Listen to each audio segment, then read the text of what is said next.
അപ്പൊ ഗായ്സ് ഞാൻ ഇപ്പൊ നിൽക്കുന്നത് കോഴിക്കോട് ബേബി മെമ്മോറിയൽ ഹോസ്പിറ്റലിലാട്ടാ. ഞാൻ ഒരു ബോഡി ഫുൾ ചെക്കപ്പിന് വേണ്ടി വന്നാണ്.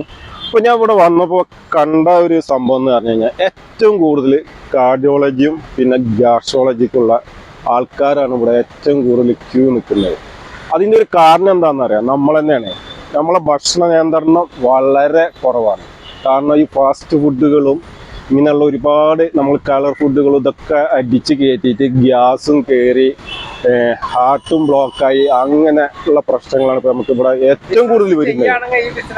എല്ലാവരും ഭക്ഷണം നന്നായിട്ട് നിയന്ത്രിക്കുക, പാകത്തിൽ നിന്നുള്ള വാരി വലിച്ച ഫുഡ് കഴിക്കാനൊന്നും നിൽക്കണ്ട, കുറച്ചൊരു ബാക്കിലേക്ക് പോയിക്കോ.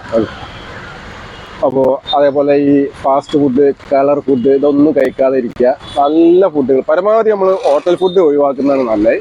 പിന്നെ പുറത്ത് പോകുമ്പോൾ എന്തായാലും നമുക്ക് ഹോട്ടൽ ഫുഡ് കഴിച്ചേ പറ്റുള്ളൂ. അപ്പോൾ ഏറ്റവും കൂടുതൽ ഇപ്പോൾ നമ്മൾ കണ്ടുവരുന്നത് ഹാർട്ടിൻ്റെയും ഗ്യാസിൻ്റെയും പ്രശ്നമുള്ള ആൾക്കാരാണ് ഇപ്പോൾ നമ്മൾ കണ്ടുവരുന്നത്. അപ്പോൾ ഇവിടെ കണ്ടോടത്തോളം അത്രയും ക്യൂ ആണ് ഈ ഒരു 2 സെക്ഷനിലും.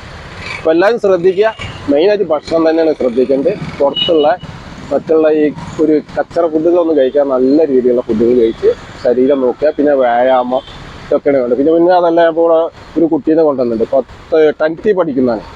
അത് സ്ട്രോക്ക് വന്നിട്ട്. അപ്പോൾ ഇതൊക്കെ കാരണം എന്താണ്? ഫുൾ ടൈം മൊബൈലിലാണ്. ഈ മൊബൈലിൽ നമ്മൾ ഒഴിവാക്കണം. ഈ കടന്നുകൊണ്ടുള്ള മൊബൈൽ നോട്ടം ഇതൊക്കെ ഒഴിവാക്കുക. ഒന്ന് ചെറിയ പിള്ളേർക്കാണ് ഈ സ്ട്രോക്ക് വരുന്നത് ഏറ്റവും കൂടുതൽ വരുന്നത്. നമ്മൾ കണ്ടുവരുന്നത് ഉറക്കത്തിലുള്ള മരണം. അപ്പോൾ ഇതൊക്കെ ശ്രദ്ധിക്കുന്നുണ്ടെങ്കിൽ നമ്മളെ ഫുഡ് തന്നെ നമ്മൾ മെയിനായിട്ട് നോക്കേണ്ടത്. അപ്പോൾ അത് വളരെ കൺട്രോൾ ചെയ്യണം.